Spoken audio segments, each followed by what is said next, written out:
si je parle de ça. Donc vous avez les Asperger qui sont à l'extrême, qui sont à 20-25% qui va monter pour l'Est.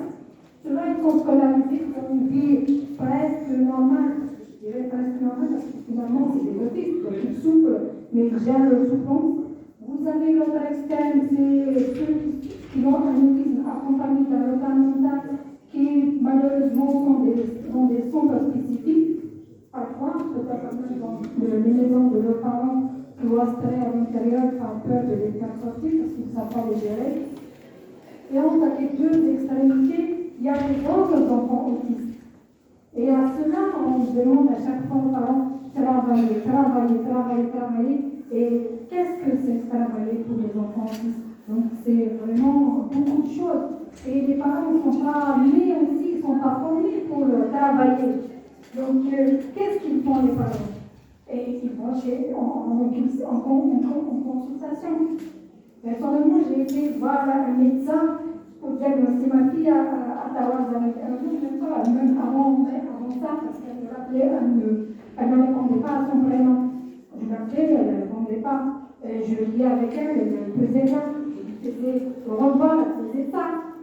Vous l'avez peut-être dans les 7 ans. Elle aimait le regard de côté. Elle est tout le temps à faire un regard par le côté des yeux.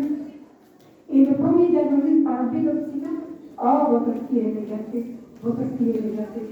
La première orthophonie, qu'est-ce qu'elle m'avait dit? Oh, ça, c'est de l'autisme de la télévision. Et pourquoi je n'ai pas arrêté, ma fille, mais pas de ça, c'est 27. Des moments, et parfois on chantait même, parce que ma fille était verbale. Je ne sais pas les termes qu'elle a utilisés, madame Nabotoui, donc rythmique, ou quelque chose comme ça. Et ma fille, elle aime la musique, elle aime chanter. Elle chantait quand elle avait 2 années, et je chantais avec elle. Certaines comptines des enfants. Mais bon, on dit c'est l'autisme de la télé, mais finalement, on compte, voilà, après plusieurs consultations. On vous dit qu'un enfant autiste, il faut qu'il soit cadré par la même équipe pour qu'il y ait une continuité dans le suivi. Et nos enfants, on est au moins des petits zizous, et il y a bien de cela, on est au catalogue